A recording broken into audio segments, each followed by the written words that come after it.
प्यारे बच्चों, राधे राधे राधे राधे। कैसे हैं बेटे? अच्छे हो? मैं Ashok Mishra learning with Radhe Radhe YouTube channel में आपका हार्दिक स्वागत करता हूं। बच्चों, आज आपके लिए लेकर के आए हैं हिंदी का मोस्ट इंपोर्टेंट टॉपिक। और ये जो टॉपिक मैं कराने जा रहा हूं ये 8वीं कक्षा, 9वीं कक्षा, 10वीं, 11वीं, 12वीं और कोई भी competition exam, HTET, CTET, RTET, UPTET, KVS, DTPLS-B, ठीक है, इन सब के लिए मोस्ट इंपोर्टेंट है। और इस टॉपिक में से एक या दो क्वेश्चन हर बार पेपर में पूछा जाता है। इस टॉपिक का नाम है हिंदी वर्णमाला। तो इसमें प्रवेश करने से पूर्व मैं आपको बता दूं, यदि आपने अब तक हमारे YouTube channel learning with Radhe Radhe को सब्सक्राइब नहीं किया है तो बेटे जल्दी से इसे सब्सक्राइब कर लें और बेल आइकन भी दबाइए, जिससे आपको आगे की वीडियोस की नोटिफिकेशन मिलती रहे।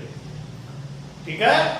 और वर्णमाला को अच्छी प्रकार से समझने के लिए शुरू से लेकर के अंत तक आप इस वीडियो को जरूर देखिएगा।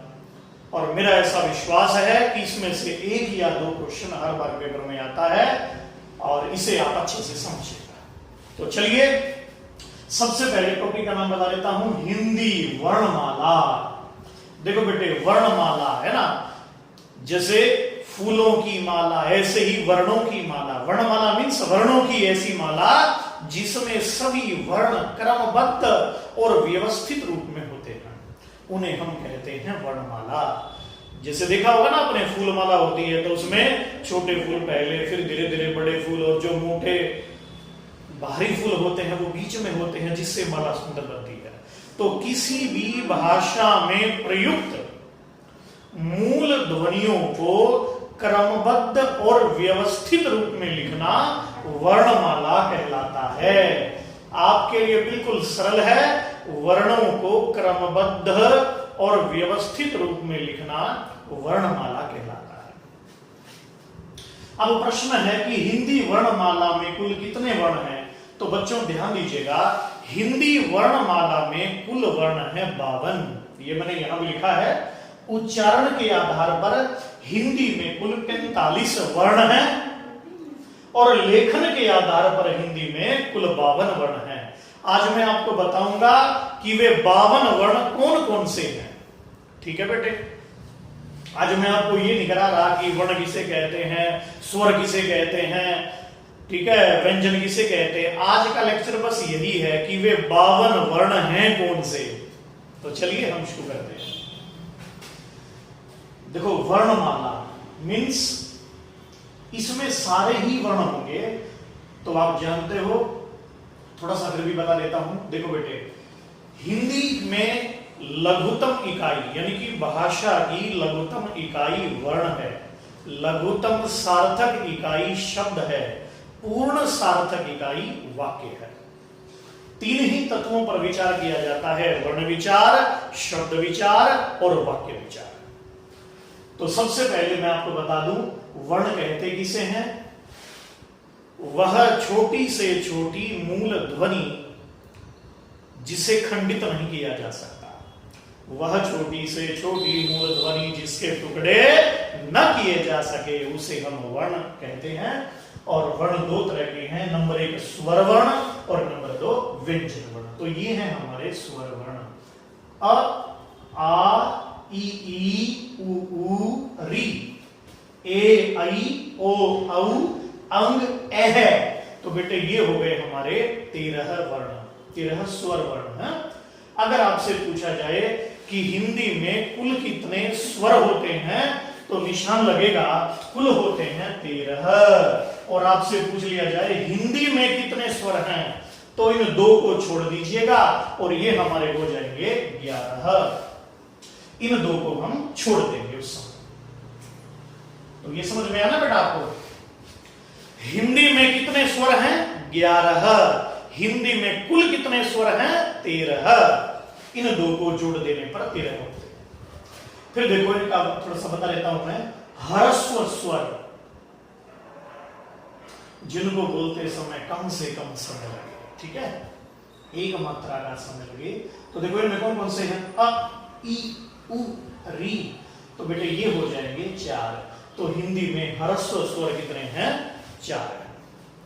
ह्रस्व स्वर किसे कहते हैं, क्या मात्राएं होती हैं, ये मैं कराऊंगा इससे अगले लेक्चर में। जो स्वरों का और व्यंजनों का वर्गीकरण होगा, मेन लेक्चर होगा। तो हिंदी में ह्रस्व स्वर हैं 4। फिर हैं दीर्घ स्वर, जिनको बोलते समय ह्रस्व स्वरों से 2 गुना अधिक समय लगता है।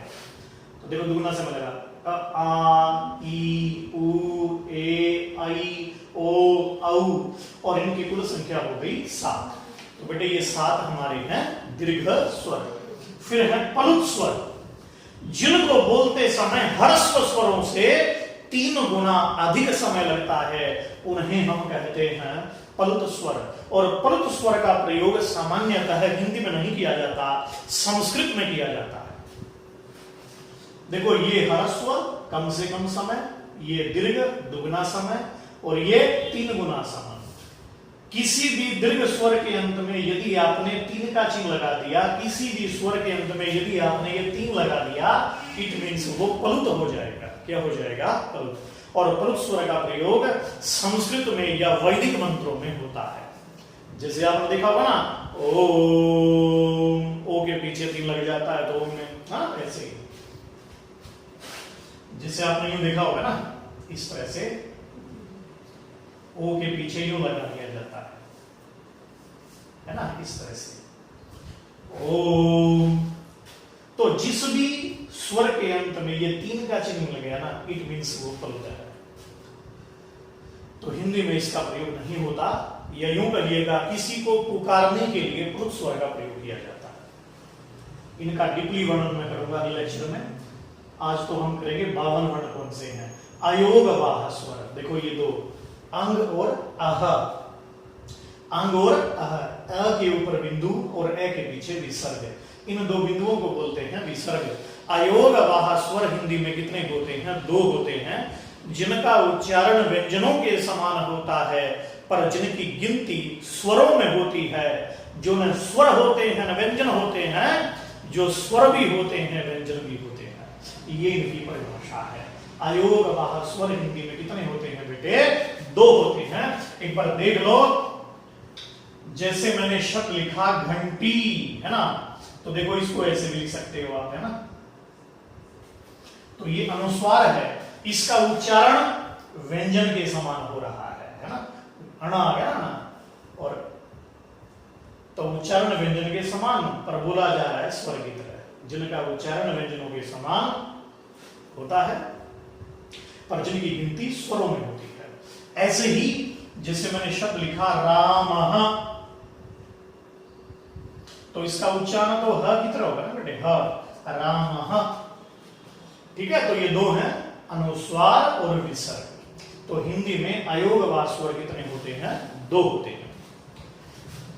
तो हिंदी में कुल स्वर हो गए 13। अब देखिएगा व्यंजन वर्ण। व्यंजन किसे कहते हैं? इसमें मत जाओ, केवल आप देखिए कौन कौन से। और नॉर्मली आप जानते हो स्वर किन्हें कहते हैं? जिनको बोलते समय किसी की सहायता न लेनी पड़े। स्वर माने स्वयमेव उच्चरन्ति स्वराः, स्वच्छंद ध्वनि, जिनको स्वतंत्र रूप से जो उच्चरित होते हैं, है ना, उन्हें हम स्वर कहते हैं। और जो स्वरों की सहायता से बोले जाते हैं, उन्हें हम व्यंजन कहते हैं। पर यहाँ व्यंजन वर्ण है, इसीलिए हर किसी के नीचे हलंत मिलेगा, उनमें स्वर नहीं मिलेगा। तो स्पर्श व्यंजन वर्ण सबसे पहले, जो ये स्पर्श व्यंजन वर्ण है बेटे, ये 5 वर्गों में बटे होते हैं। वर्ग भी 5 हैं, वर्ग में भी 5 हैं, और कुल हो जाएंगे 25। कवर्ग, चवर्ग, टवर्ग, तवर्ग, पवर्ग। वर्ग मीन्स फैमिली, कवर्ग मीन्स क का परिवार, है ना। तो स्पर्श व्यंजन किन्हें कहते हैं? जिनको बोलते समय कंठ, तालु, मूर्धा, दंतोष्ठ, इन मुख्य मुख्य भागों का स्पर्श करना पड़ता है। और ये क से लेकर के म तक होते हैं, या यूं कहिएगा यहां से लेकर के यहां तक होते हैं। तो क, ख, ग, घ, ङ, इसको अड़ा नहीं बोलते, इसको बोलते हैं ङ। च, छ, ज, झ, य, ट, ठ, ड, ढ, न, ता, था, द, द, न, प, फ, ब, ब, म, कुल हो गए 25। अगर आपसे पूछ ले कि स्पर्श व्यंजन कहां से कहां तक होते हैं, तो क से म तक होते हैं। कुल वर्ग कितने होते हैं? 5। वर्ग में कितने होते हैं? 5। पंचते पंच वर्गाः, तो स्पर्श व्यंजन कुल 25 होते हैं। फिर देखो अंतस्थ व्यंजन वर्ण, अंतः प्लस स्थ, अंतः माने अंदर या बीच में, और स्थ माने स्थित। जो स्पर्श और ऊष्म के बीच में स्थित होते हैं उन्हें अंतस्थ व्यंजन कहते हैं। ये कौन कौन से हैं? य, र, ल, व। एक बार पेपर में का क्रम पूछा गया था कि अंतस्थ व्यंजनों में पीछे से क्रम की दृष्टि से दूसरा कौन सा है, तो 1 और 2, तो दूसरा हो गया ला। ठीक है बेटे, संस्कृत में इनका क्रम होता है य व र ला, और हिंदी में होता है य र ला। याद रहेगा ना, यार लव करो, यार लव करो, यार लो आज लव करो, तो ये संख्या हो जाएगी 4 संख्या की हो जाएगी। आगे देखिएगा, ऊष्म, ऊष्म मीन्स ऊष्मा, जिनको बोलते समय हमारे मुख से गर्म हवा निकले उन्हें हम कहते हैं ऊष्म व्यंजन। क्योंकि हवा रगड़ लगती है हवा को तो हवा गर्म हो जाती है, तो जिनको बोलते समय हमारे मुख से गर्म वायु निकलती है, संघर्ष करने पर वायु निकलती है, तो उन्हें कहते हैं ऊष्म या संघर्षी व्यंजन वर्ण। श, श, स, ह संख्या हो गई कुल 4। ये जो 21 वाला है ये तालव्य श है, और ये पेटपटा, ये मूर्धन्य श है, ये दंत्य स है, और ये कंठ है। आगे उच्चारण स्थान में कराऊंगा आपको मैं, तो याद रहेगा ना बेटा, ये तो वेरी इंपॉर्टेंट है, इसको ध्यान से समझिएगा। देखो आगे, इसका नाम क्या है? तो बच्चों इसका नाम है तालव्य, और इसका नाम है मूर्धन्य, और इसका नाम है दंत्य। ये याद रखिएगा, ठीक है? तालव्य, मूर्धन्य, दंत्य। जैसे आप लिखते हो ना, जैसे इंग्लिश में भी होता है ना शी, और एक ये भी होता है, तो ये शी, ये ठीक है। फोनोलॉजी, फोनेटिक्स, ध्वनि विज्ञान है ना, SHE, she is going to home, she, तो ये शी है, ये शी, और ये सी।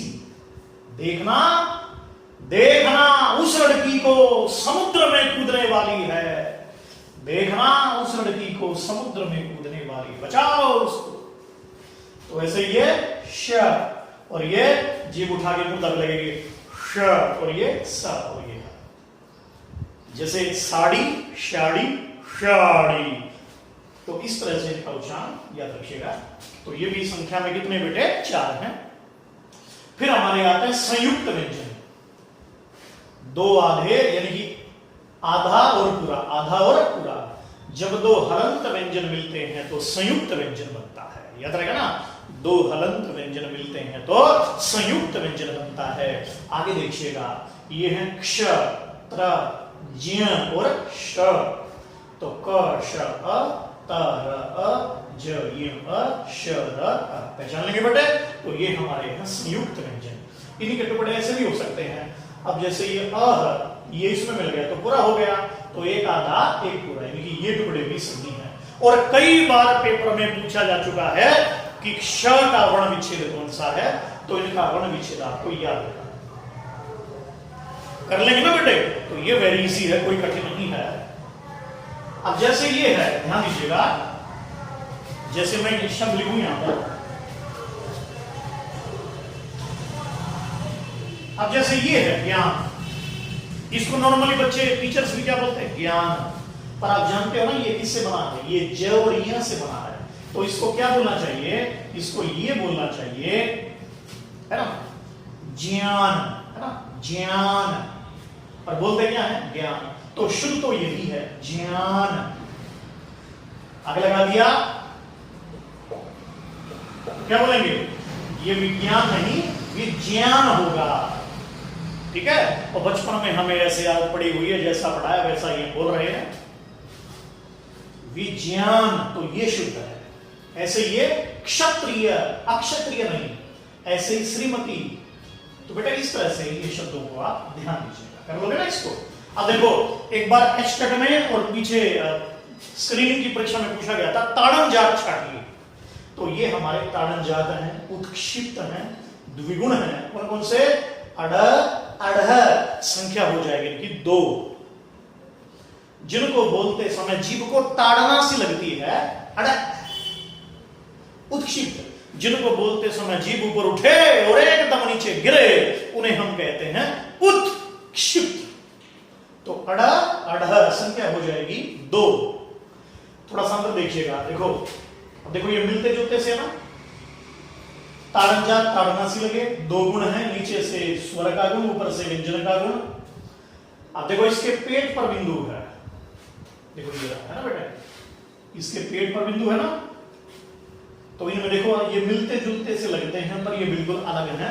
जिसके पेट पर बिंदु है इसका उच्चारण क्या होगा बताया था मैंने, क ख ग घ ng ng, अंग। अंग में आ हटा दो, ऐसे ng ng ng, कोई पीछे मारे तो ng वो ध्वनि होती है ng। कवर्गीय पंचम, जैसे गंगा है ना, गंगा, तो गंगा नॉर्मली ऊपर बिंदु लगता है वो भी ठीक है, पर ये भी शुद्ध है।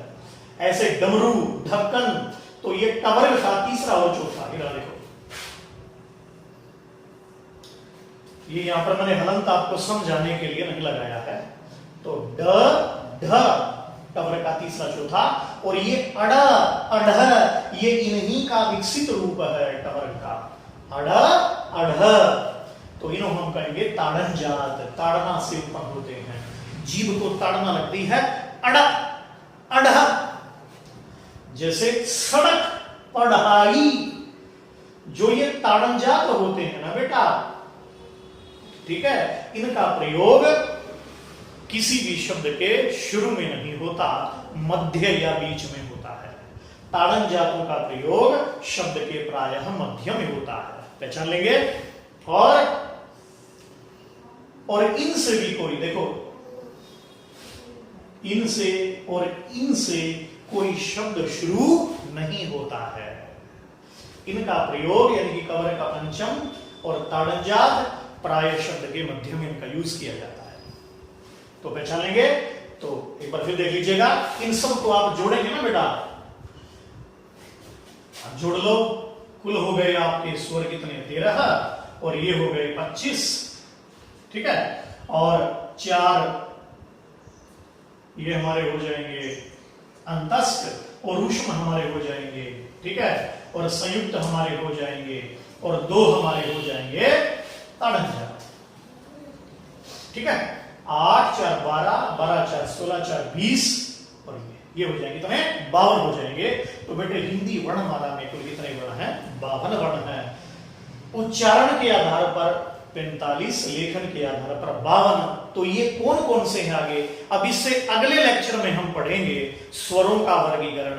अग्र स्वर क्या होता है, मध्य स्वर, पश्च स्वर, ठीक है, अल्प प्राण, महाप्राण, अघोष, सघोष, और ये भी टॉपिक मोस्ट इंपोर्टेंट है, तो इसके लिए बने रहिए आप हमारे साथ, ठीक है, और नंबर आपका कटने देंगे नहीं, और हिंदी के आपको एक्सपर्ट जबरदस्त टीचर बना देंगे, निस्संदेह है। तो आप सभी को राधे राधे राधे राधे। स्क्रीनशॉट लेना चाहो तो ले सकते हो।